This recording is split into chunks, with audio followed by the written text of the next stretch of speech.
Assalomu alaykum. Bizni ijtimoiy tarmoqda kuzatib borayotgan qadrdon aka-ukalar.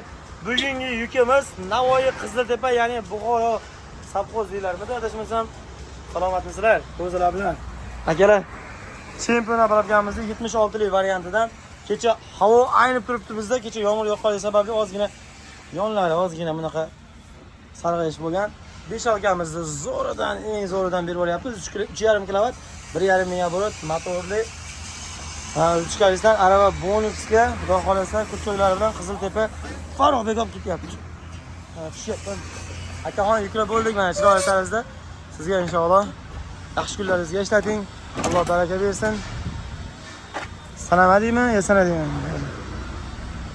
3, 4, 1, 2, 3, 4 bo'ldi. Xudo xolasa komplekt bo'ldi. 8 tadan qo'shimchaliklari, burchaklari berildi. Xo'p, bizda ishlar qizg'in ketmoqda. Hozir ham kelgan, Sirdaryoga yuklar bor. Farda ham kelgan, qo'yinki 2 tadan Isuzu'lar qarab turibdi.